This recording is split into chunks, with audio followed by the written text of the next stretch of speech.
All views, opinions, expressions, and insinuations of the show, its hosts, and their guests do not reflect those of the network and its management. The network and its management do not make any warranties on the opinions, views, expressions, and insinuations presented by the show, its hosts, and/or their guests. The network and its management shall not be liable to any claims or dispute arising from any mentions, expressions, or views presented by the show, its hosts, and/or their guests.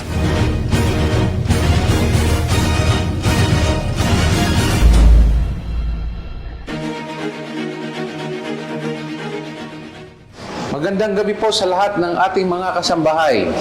Ako po ang inyong tagapag-ugnay, Police Colonel Marvin Joe Saro, ang Deputy Director for Operations ng Police Community Affairs and Development Group.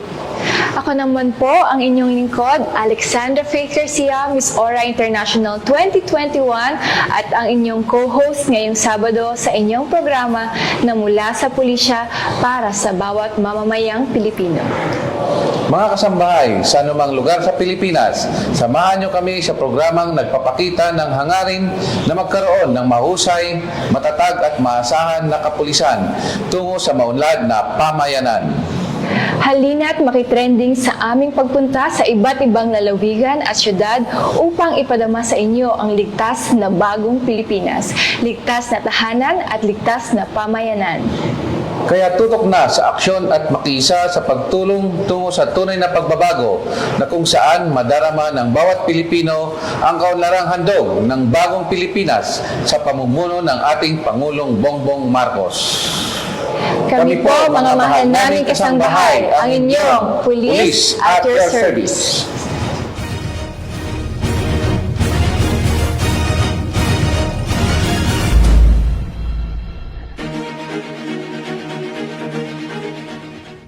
Ngayong Sabado, tumungo tayo sa Philippine National Police Academy sa Camp General Mariano Castañeda, Silang, Cavite.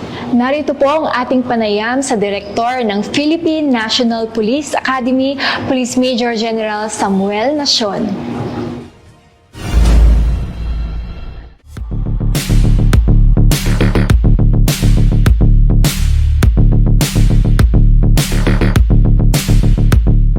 Una naming kinapanayam si Police Major General Samuel Nacion, ang Direktor ng Philippine National Police Academy, sa aming pagpunta sa PNPA na matatagpuan sa Camp General Mariano Castañeda, Silang, Cavite. Dito ay inalam ng Police at your Service Team ang mga mahalagang impormasyon tungkol sa akademya tulad ng mga estratehiyang pinaiiral upang mas mapaayos pa ang kalidad ng edukasyon at pagsasanay ng mga kadete rito.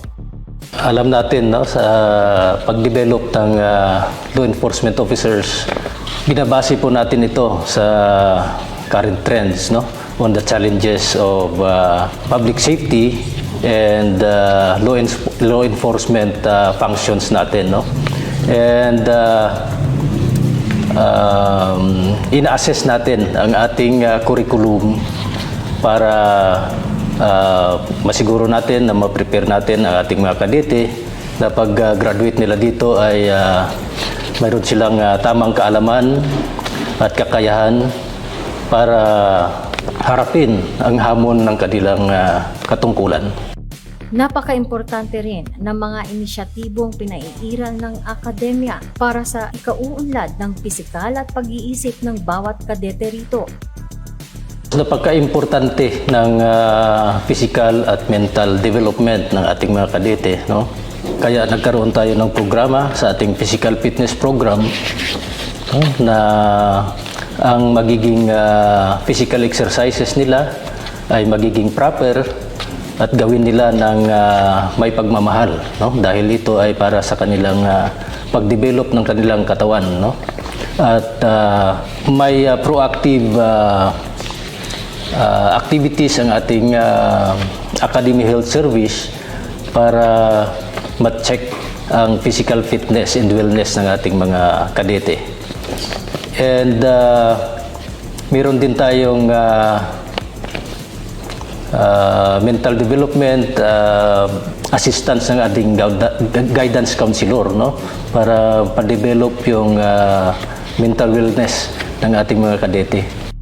Ang tamang paggamit ng budget at resources ay palaging isinaalang-alang para sa akademya.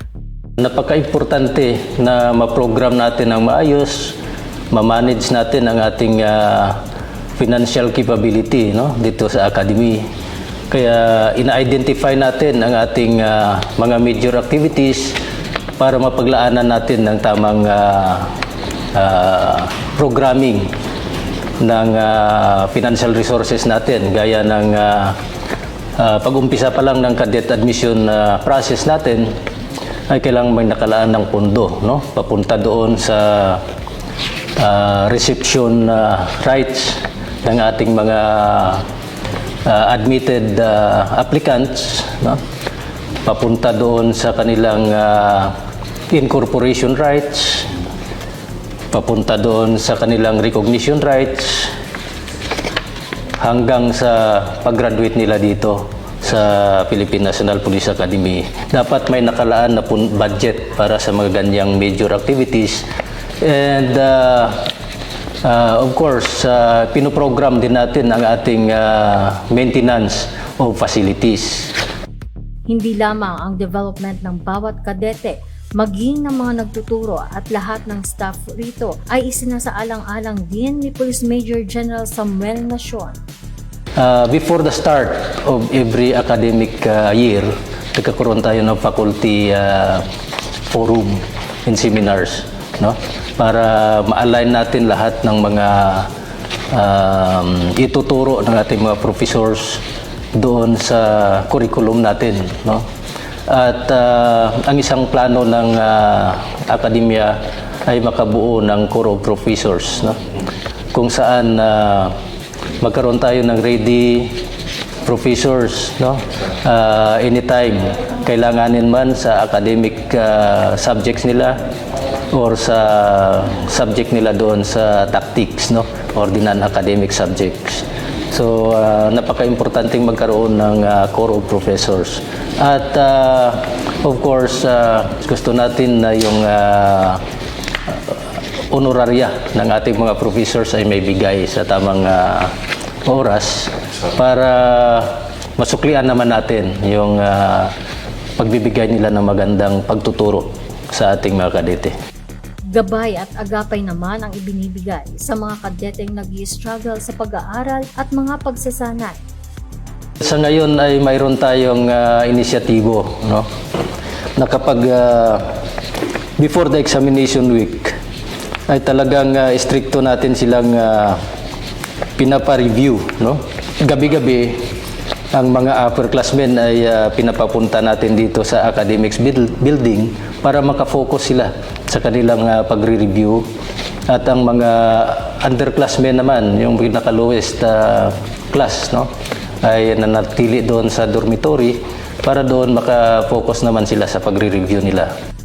Sapagkat napaka-importante ng papel na gagampanan ng mga kadeteng ito na siyang mga susunod na leader at mga tagapagpatupad ng batas. Kaya naman, nakaagapay at nakatuon ang PNPA sa pag-aaral at pagsasanay sa kanila. Lagi rin silang isinasaalang-alang ng akademya ang kaligtasan ng bawat kadete sa kanilang mga isinasagawang pagsasanay. Ang ating Academy Health Service ay nagkakaroon ng proactive initiative, no, na magbisita sa mga dormitories to ensure that all cadets are safe, no? And we are advocating yung strictly advocating yung anti-hazing natin policy. Yan yung maltreatment. Gusto nating mawala yon, no?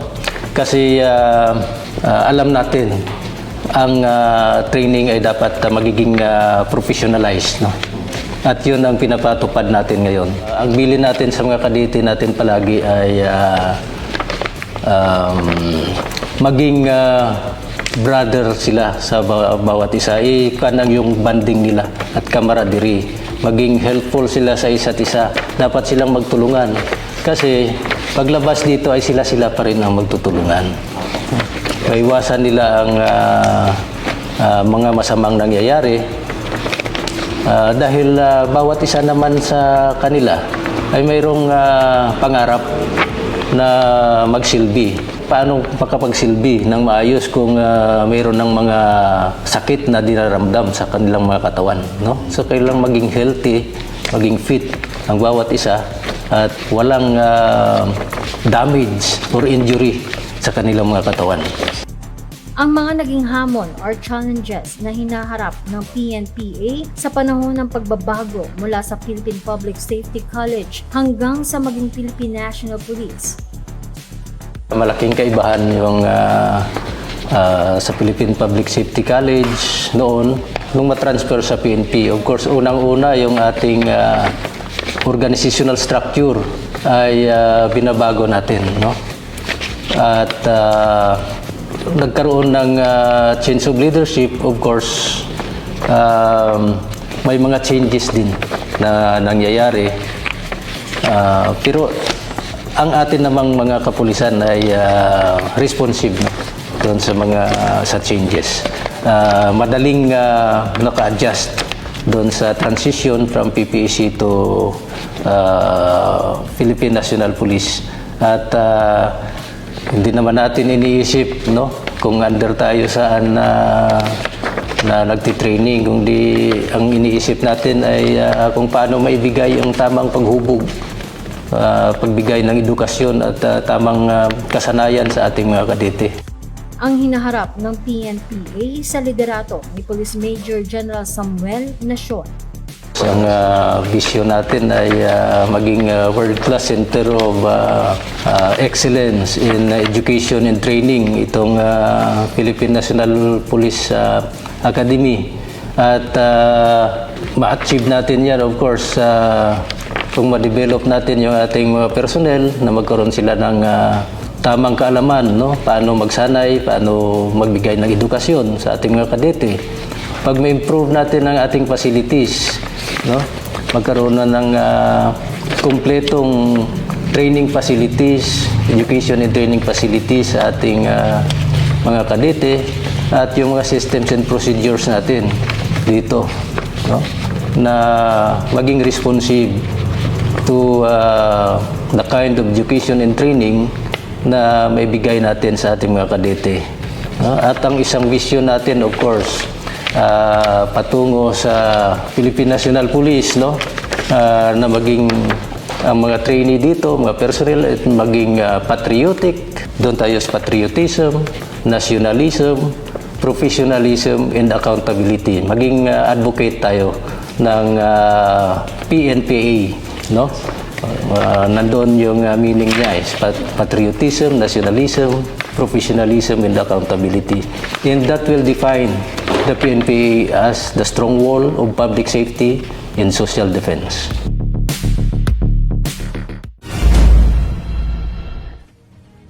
Ngayon naman, narito ang aming interview sa Deputy Director ng PNPA, Police Brigadier General Jonathan Cabal.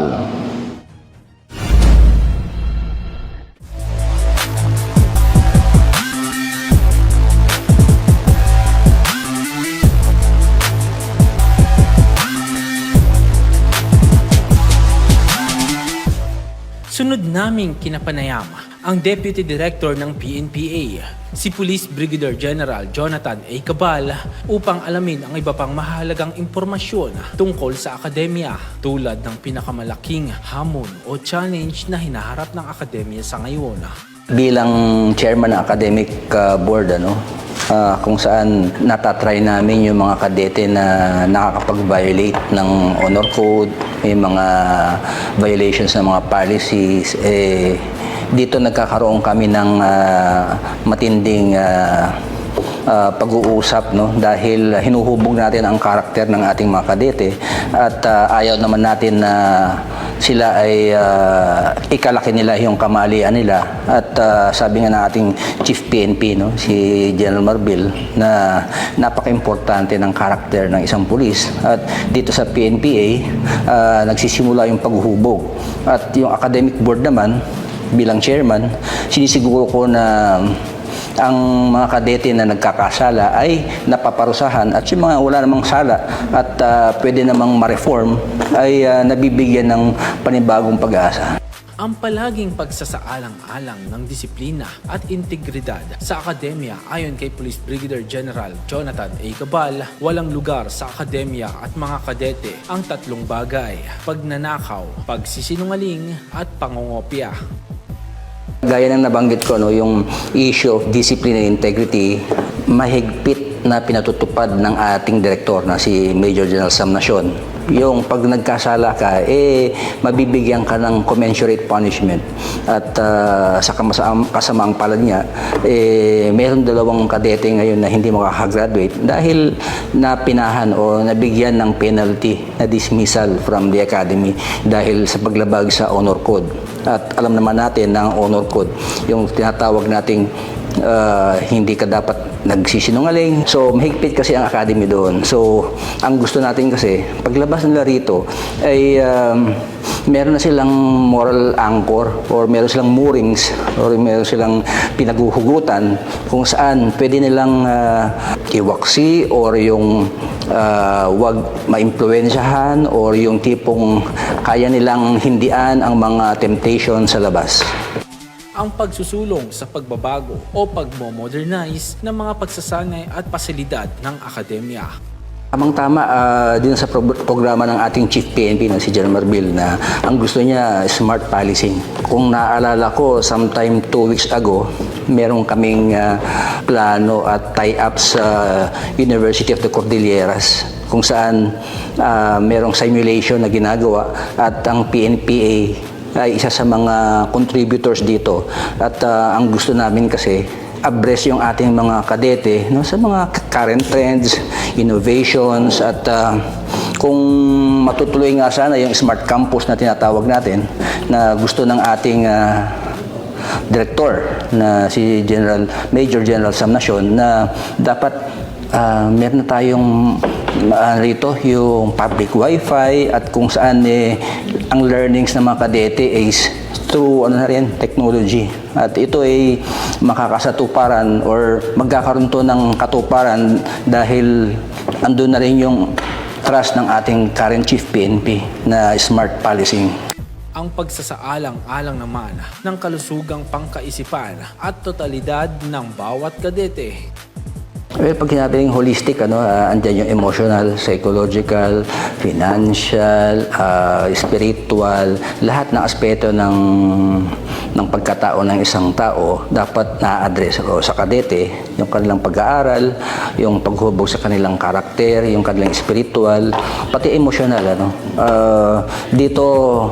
Dito ko nakita yung importance nung nasimula ng former director na si Sir Eric Noble na kung saan merong pag-uugnayan sa magulang kasi ang mga kadete natin ngayon mga bata pa dapat isipin natin na sila ay biglang napunta sa isang mundo na medyo rigid, medyo natawag nating militarized or regimented kung saan mahirap talagang arukin o pakibagayan o kaya yung pang-araw-araw na pakikisama kung saan iba na yung mundong ginagalawan nila. So, ang pagbibigay ng linkages na sa mga magulang napaka-importante upang ang mga bata na yan yung mga ating kadete ay matanggal yung kanilang agam-agam na baka mayroong problema sa kanilang pamilya, kaya ang lagay ng kanilang magulang or yung kanilang mga kapatid, yung mga ganoon. So may mga bagay-bagay kasi na dapat i-enhance ang pagpapalaganap ng kultura ng pagbabago o innovation at tuloy-tuloy na paglinang ng pagkatuto sa loob ng akademya ayon kay Police Brigadier General Cabal. Dapat open yung ating leadership, especially yung ating director, yung ating superintendent, at of course, yung ating Chief PNP na i-embrace ang technology.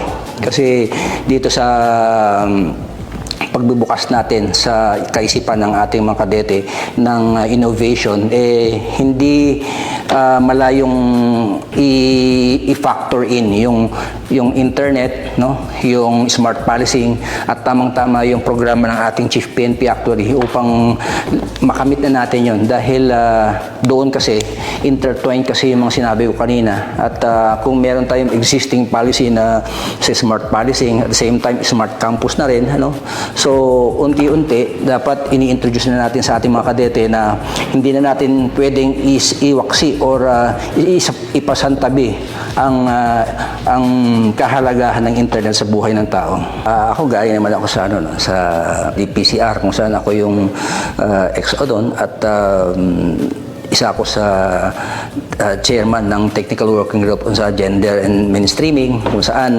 napakaganda nung naging layunin namin nung kasama ko pa kayo nung doon tayo sa family ng DPCR kung saan yung inclusivity, no, yung pagpapahalaga sa babae at yung hindi pagbibigay ng difference sa gender at yung pagkilala sa kanilang kakayahan napaka-importante. Gaya ngayon, pwede nating i-exemplify o i-highlight na dito sa PNPA is gender inclusive at meron tayong gender awareness at sa kabutihang palad kababaihan o babae ang number 1 natin ngayon, no? Ito ay nagpapakita talaga na pantay-pantay sa training at opportunities, no, na ang PNPA talagang we observe yung ating God, no? Meron kaming sensitivity tungkol doon at of course babatiin natin yung ating female cadet na si Cadet Cabasis na siya yung number 1 ngayon.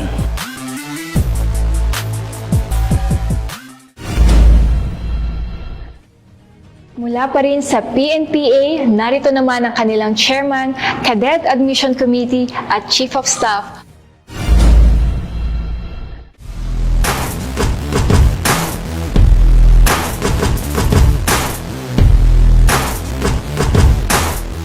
Inalam naman ng Police at Your Service Team mula kay Police Colonel Romeo Ruel R. Berango, ang Officer in Charge, Chief of Staff ng Philippine National Police Academy, ang mga qualification at requirement para sa pagkuha ng Philippine National Police Academy CAT Admission Test o PNPA CAT. Regarding po sa ating qualifications ng ating mga gustong maging kadete at kung ano ang mga requirements para kumuha ng examination sa Philippine National Police Academy. We have here 11 qualifications to be qualified to become a cadet of the Philippine National Police Academy. First is he must be a natural-born Filipino citizen, must be 18 to 22 years old at the time of his or her admission. Male or female must be single and with no parental obligation, at least a senior high school graduate upon admission. That will be on June 1, 2025 or every June 1 thereafter every year.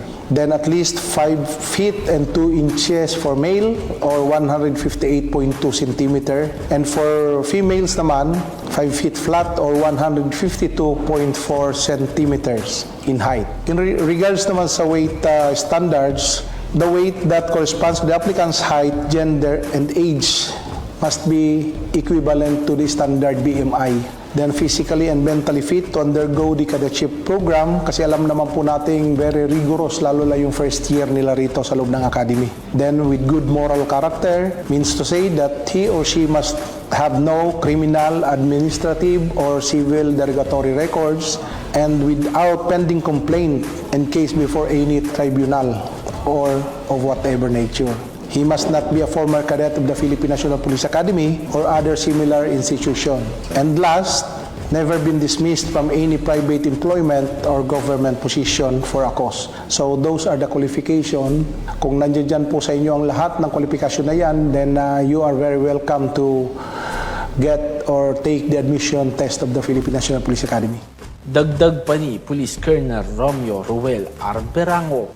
In relation po sa ating requirements para makakuha kayo ng examination, first is the authenticated PSA birth certificate or the original PSA birth certificate, passport size 2x2 picture with name tag, filled out copy of the PNPA BMI form, Yung inyong body mass index must not be more than 28.0.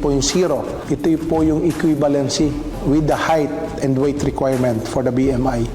Visit any licensed private or government physician to determine your BMI. But for us, it is much better if we go to the PNP physician kasi sila po talaga ang kumukuha ng BMI ng aplikante ng kadete. For this year, the deadline for application of class 2029 kasi yung ating 2028 po ngayon is, as of this period, is undergoing process na sa Kamkrame.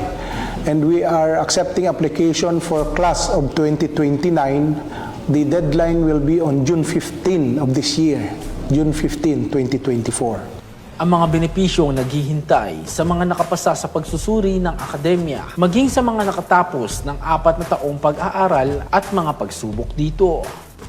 Unang-una po yung oportunidad na maging isang opisyal ka ng ating kapulisan. At ang po dyan ay makapagsilbi tayo sa bayan, sa Diyos at ating pamayanan. So yun po talaga ang gusto namin sa isang pulis na makagraduate dito. Ang pangalawa po ay yung full government scholarship na igagrant po sa kanya for the whole 4 years na mag-aaral po siya rito. Then pangatlo ay yung i-confer siya ng degree ng Bachelor of Science in Public Safety or what we call the BSPS program.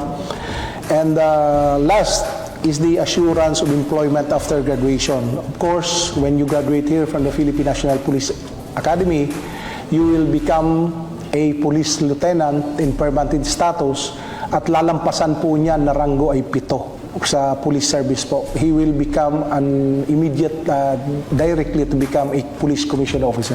Inalam din namin mula kay Police Colonel Romeo Ruel R. Berango ang patas at transparent na selection process sa pagpasa ng mga nais maging kadete. Yearly, we are conducting the examination. Napakataas ng security na binibigay natin lalo na sa mga examination papers na yan together with the answer sheets, and there are different examinations every year that is being given or questionnaires that is being given every year. So, to ensure fairness and transparency in the selection process by following the standard sets of criteria and procedures, all applicants undergo a rigorous screening process including written exam. Ito po yung pinakauna, yung tinatawag nating PNPA CAT or Cadet Admission Test, the physical fitness test, medical examinations, yung tinatawag nating PMDE, physical, medical, and dental examination, yung panel interview, yan po yung last part, and then the selection committee evaluates its applicant based on merit without any bias and favoritism. So, ganun po ang ipinaiiral natin dito. Before they will finally be accepted into cadetship, and by June 1, they will have to swear an oath becoming a full-time cadet of the Philippine National Police Academy. This is one thing to remember by the aspiring cadets. The journey of becoming a police officer requires hard work, perseverance, and strong sense of duty. Hindi po madali maging kadete, mahirap po talaga. At para malusutan natin ito at may sakatuparan natin ang ating gustong adikain at dream sa ating buhay, commitment, pagsisikap at determination para po maging kadete tayo at tuluyang maging opisyal at makapaglingkod ng maayos sa ating bayan.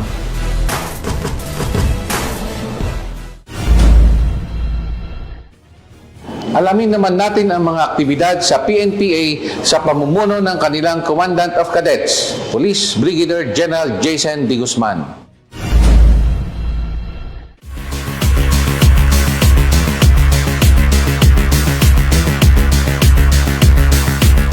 Bilang bahagi ng aming espesyal na pagpapakita ng programa ng pambansang pulisya mula sa nasasakupan ng Philippine National Police Academy. Dito ay kinapanayam namin ang kasalukuyang nakatalaga sa PNPA bilang Commandant of Cadets para isalaysay ang ilang mahalagang detalye ng kanilang mga pinatutupad sa mga kadete sa loob ng Academy. Magandang gabi sa mga kasangbahay po natin na manonood ng Police at Your Service. Ako po si Police Brigadier General Jason Carpio de Guzman, ang Commandant of Cadets ng Philippine National Police Academy at nabibilang po ako sa PNPA Patnubay Class of 1995. Ibinahagi rin ni Police Brigadier General De Guzman ang kanilang hakbanging isinasagawa upang masigurong napapanatili nila ang disiplina sa bawat kadete. Actually, napaka-importante ng ating disiplina, no, sa ating mga kadete. Ang bawat kadete po natin ay meron kaming tinatawag na allowable demerits, no. At ito ay dapat hindi nila marating kasi for every violation na nakukumit nila, may corresponding demerits. At napakahalaga nito para sa kanila kasi dito natin nakikita kung paano sila natututong sumunod sa mga patakaran na ipinatutupad ng ating akademya. Bukod dyan, pagdating naman sa usapin ng panuntunan nila sa paghubog ng antas at lebel sa pamumuno ng bawat kadete, malugod itong ipinaliwanag ni Police Brigadier General De Guzman. As far as our leadership is concerned, no, lahat ng kadete na pumapasok dito sa atin, no, meron silang tinatawag na stages. No. Pag pumasok ang kadete bilang unang taon niya dito, kung tawagin namin yan ay 4th class, sila ay dumadaan doon sa tinatawag nating as a followership. Kasi sabi nga natin, para maging effective leader ka, dapat marunong kang sumunod. Pagkatapos niyan, pagka natapos at nalampasan nila yan, sa pagiging 3rd class nila, dito naman tinuturoan sila ng tinatawag natin ng mentoring. Siyempre, dahil dinaanan mo, natuto kang sumunod, dapat matuto ka rin mag-mentor. Minementor nila yung mga bagong pasok naman na kadete. At pagkatapos naman ng mentoring, mapopromote sila at magiging 2nd class. Pumapasok naman dito yung tinatawag natin na small unit leadership. Ano ba yung small unit leadership? Ito yung nade-designate sila sa pagiging squad leader. As a squad leader, nandyan yung paano nila patatakbuhin yung squad at training ito para sa kanila kung paano nila i-guide ang kanilang 3rd class, pati ang kanilang mga bagong pasok na kadete. At pagkatapos niyan, pagka sila naman ay nakarating sa 1st class, andyan ngayon pumapasok yung tinatawag natin na organizational leadership. Dito, sinisimulan nating turuan sila kung paano nila i-manage ang cadet corps bilang mga 1st class cadets. At dahil sa mariin nilang ipinatutupad ang internal disciplinary mechanism sa mga kadete, aniya, sila ay may mga estratehiyang isinasabuhay sa loob ng academy. As far as our misconduct being committed by our cadets, sabi nga nila, no, hindi tayo perpekto. May mga kadete tayo nakakakomit ng mga violations or infractions. But we have a system of disciplinary mechanism na kung saan we have to address it seriously. Hindi natin maiwasan, may mga kadete tayo na nakakakomit ng mga class 1 offenses. Pero ito ay ating iniimbestigahan, kinukuha natin ang kanilang panig, at kasama dito yung bakit nila nagawa. Siyempre, kami bilang mga ang tactics ay in charge dito sa kanilang conduct and discipline. Kailangan maintindihan din natin ano kaya yung mga nagiging cause at nakocommit nila ito. So, sa ganung paraan, nakakapag-develop kami ng estratehiya kung paano natin maa-address at maiwasan itong mga infraction or misconduct na nakukumit ng ating mga kadete. Anya pa, kanila rin tinututukan ang estado ng kapakanan pampisikal at pangkaisipan ng bawat kadeteng namamalagi sa loob ng kampo.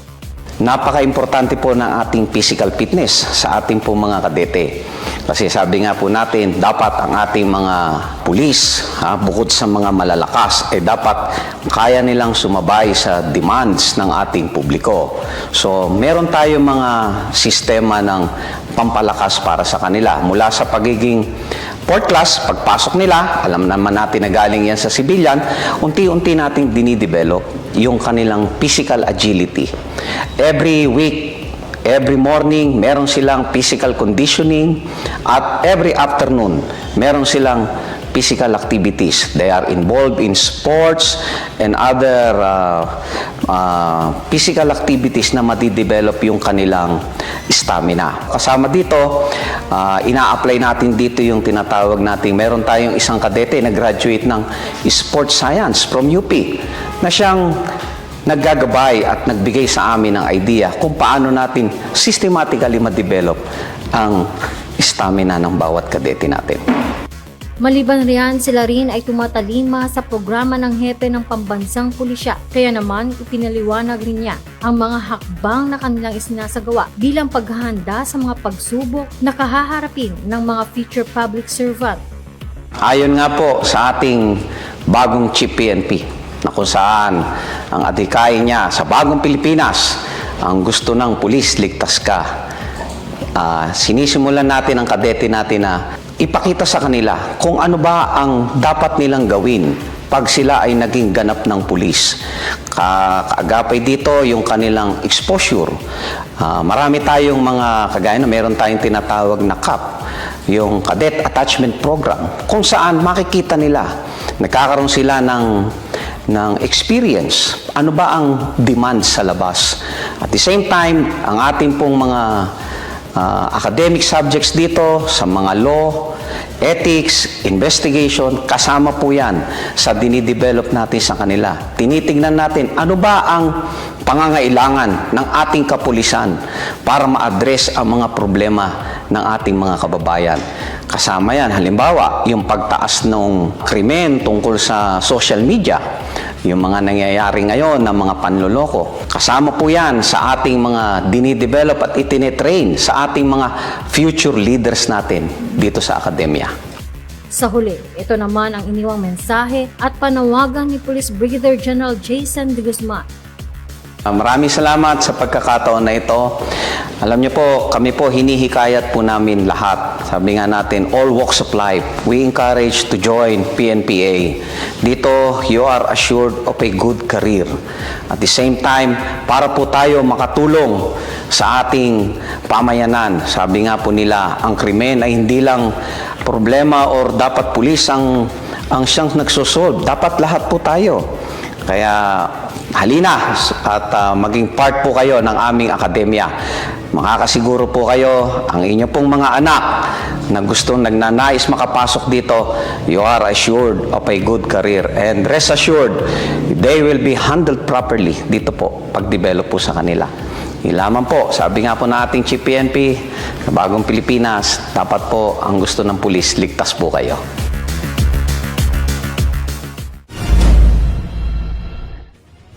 Ang ating panayam sa kanilang Dean of Academics at ang top 10 graduates ng PNPA. Sa pagbabalik ng Police at Your Service.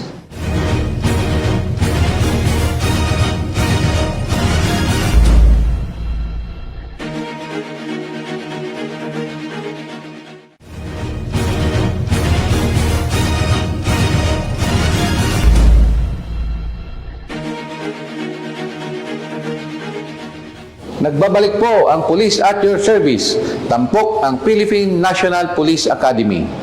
Ngayon naman, narito ang Dean of Academics ng PNPA, Police Brigadier General Arnold Ardiente.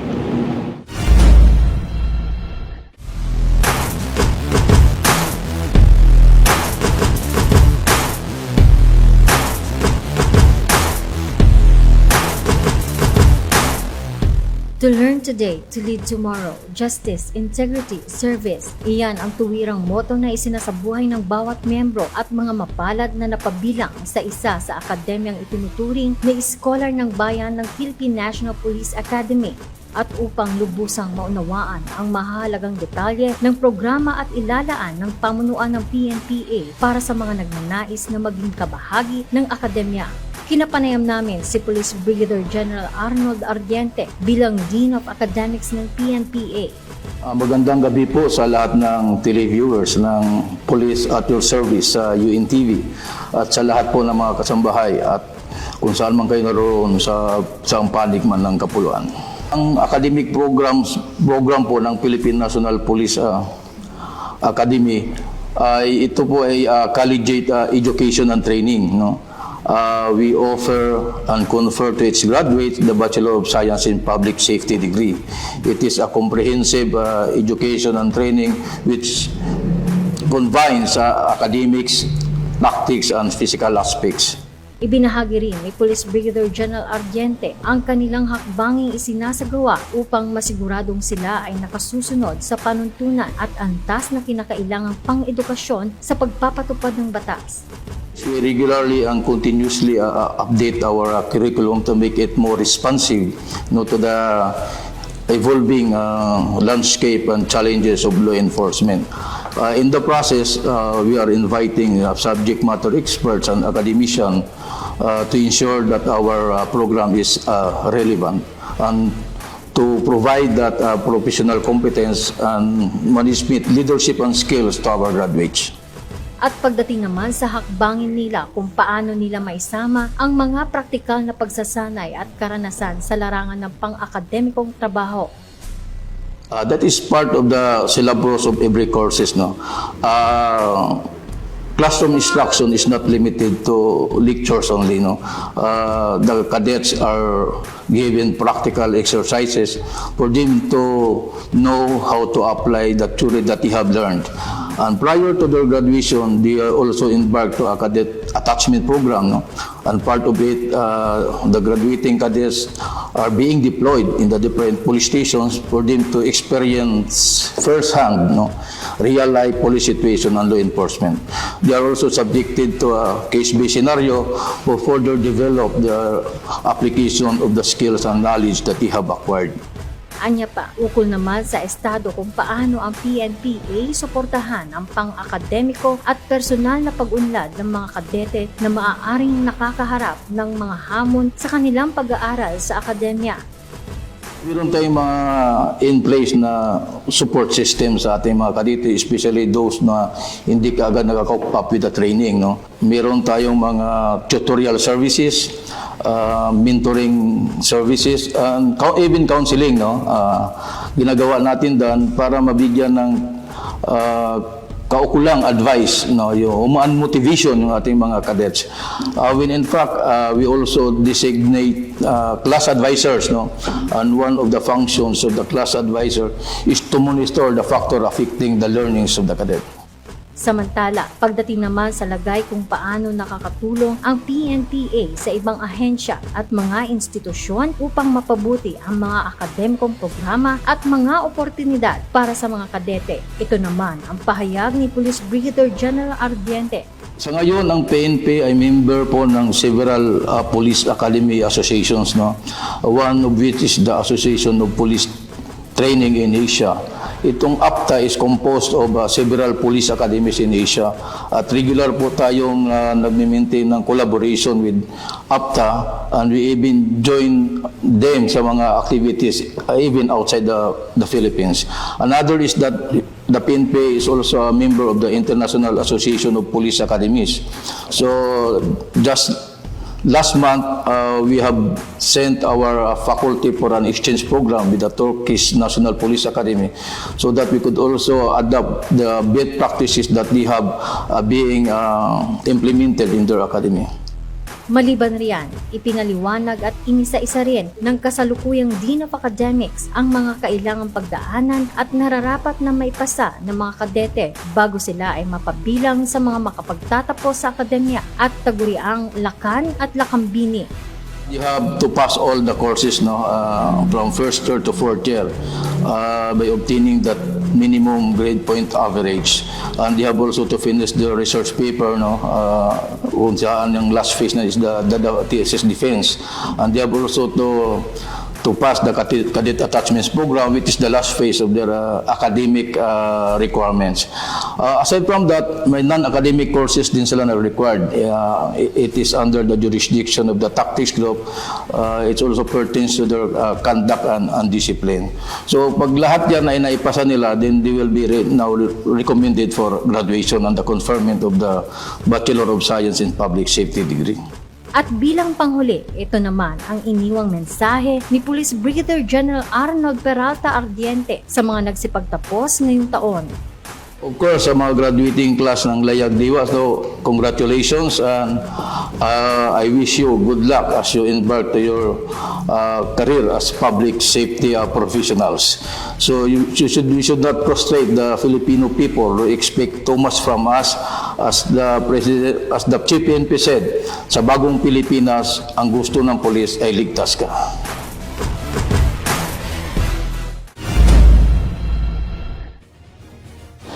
Ngayon naman, ating kilalanin ang top 10 graduates ng PNPA at ang kanilang mga awardees.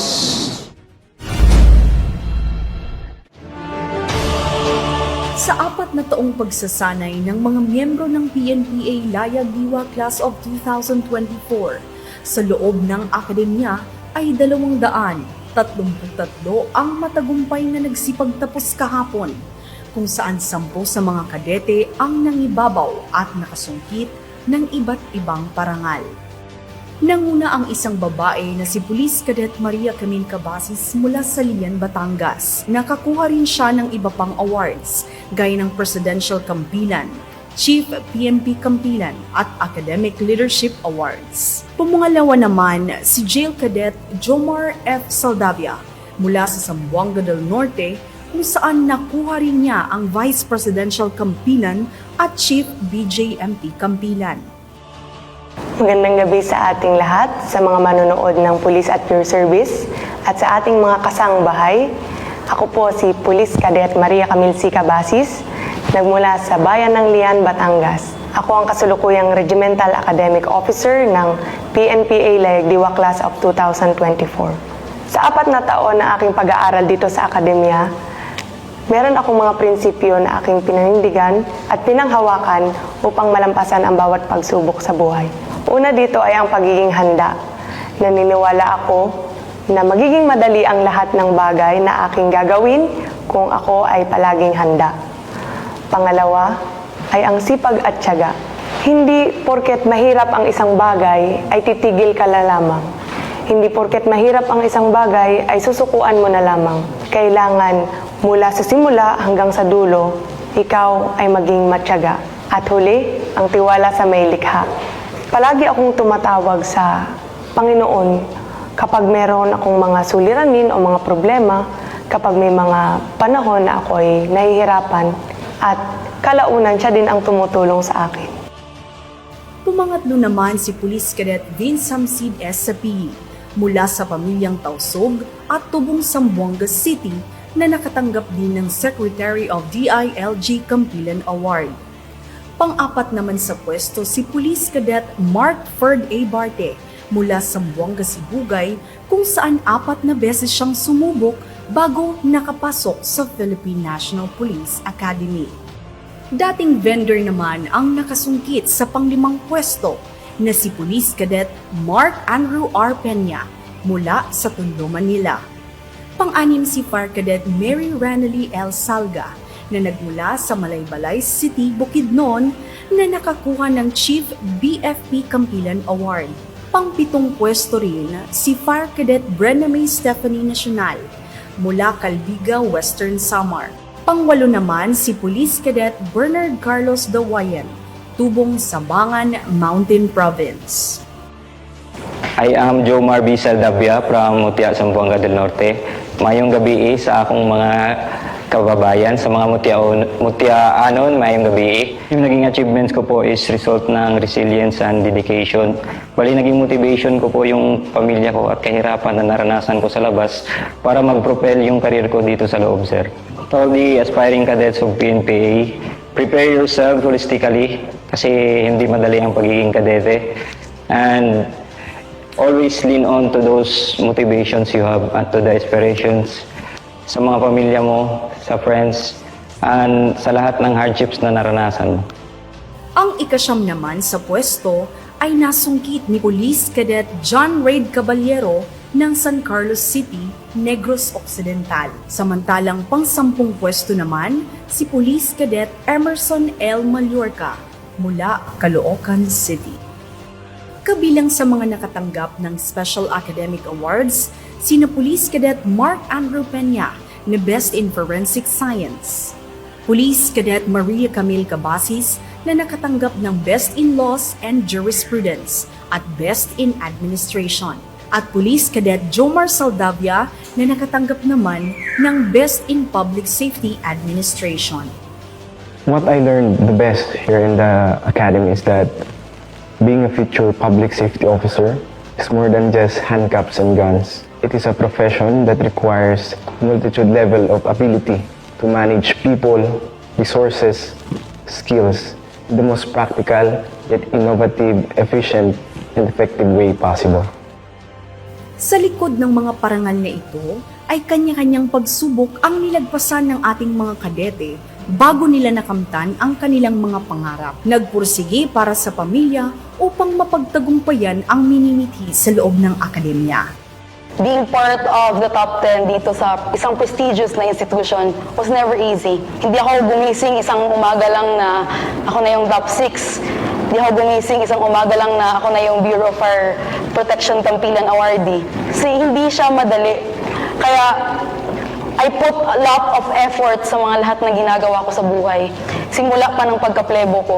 The moment na I entered into the portals of the academy, the moment na tinapak ko yung paa ko sa gate, sinabi ko sa sarili ko na gagawin ko lahat ng makakaya ko para kay Daddy. Gagawin ko lahat para sa kanya. At yun ang nagiging driving force ko hanggang ngayon, sir, na motivation ko to strive hard na para sa kanya yung mga lahat ng ginagawa ko, sir. Ipinamalas din ng natatanging miyembro ang kanilang di matatawarang pagpupursige at paggawa ng may kahusayan.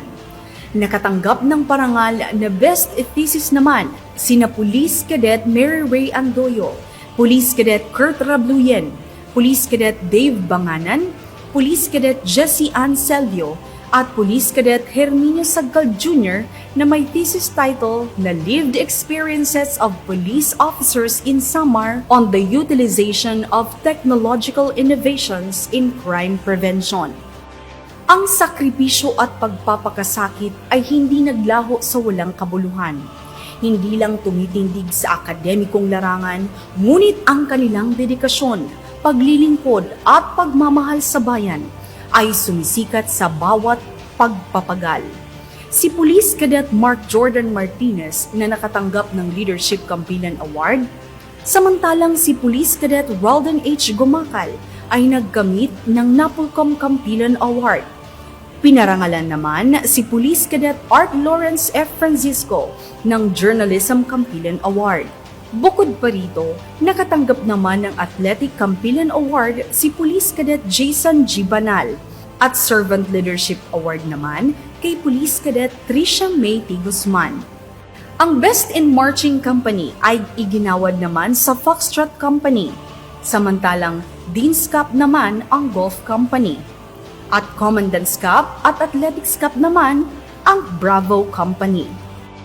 Ako nga po pala si Police Cadet Ralden Habaradas Gumacal, tubong Region 6, Iloilo City. At ako po ay recipient ng Napolcom Kampilan Award and I am the class president of the Layag Diwa class of 2024. About my future endeavors, sir, after my graduation, I would like to be assigned anywhere in the country. Kahit na ano pong posisyon and kahit ano pong trabaho ay aking tatanggapin tulad ng tinuro ng academy na tanggapin lamang kung anong binigay sa iyo at gawin ang best mo para magampanan ang trabaho mo bilang isang public servant. And I will going to be a role model sa aking mga kapwa kabataan, maging inspirasyon at patuloy na maggabay sa mga taong nangangailangan pagdating sa community and most especially in public service.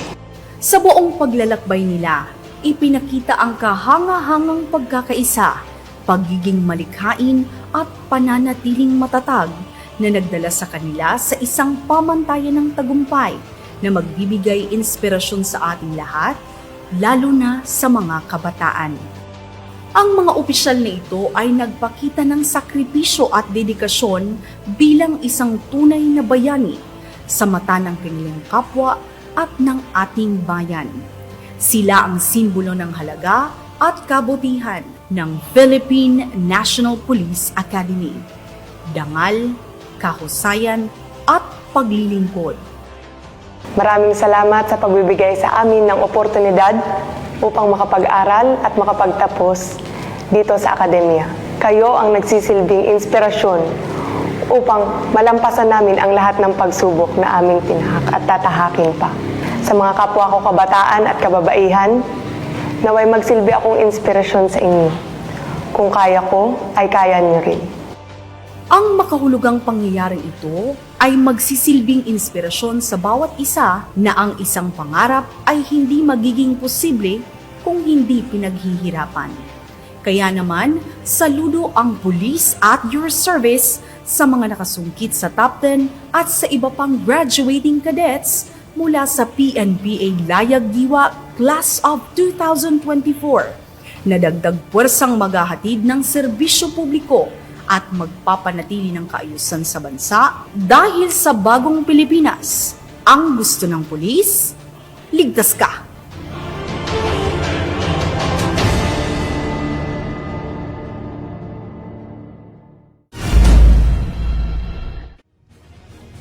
Sa ating mga kasangbahay, bago kayo mag-unwind tuwing Sabado ng gabi, samahan niyo kami sa pagbibigay serbisyo sa inyo.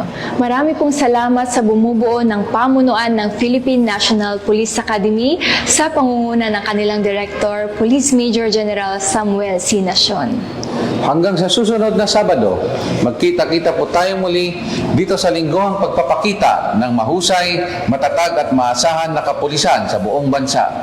At sa ngalan ng ating 38th Chief Philippine National Police, Police General Romel Francisco Marbil, ako po ang inyong tagapag-ugnay, Police Colonel Marvin Joe Saro. At ako naman po ang inyong lingkod, Alexandra Faith Garcia. See you all again next Saturday night. Dito lamang sa ligtas na bagong Pilipinas, ligtas na tahanan at ligtas na pamayanan. Dahil dito sa ating bagong Pilipinas, ang gusto ng pulis, ligtas ka. Kami po, mga mahal naming kasangbahay, ang inyong pulis at your service. Dahil kami sa UNTV, Diyos ang aming sandigan, serbisyo publiko ang aming pinahahalagahan. Salamat sa Diyos, mabuhay ang pambansang pulisya at mabuhay ang ating inang bayang Pilipinas.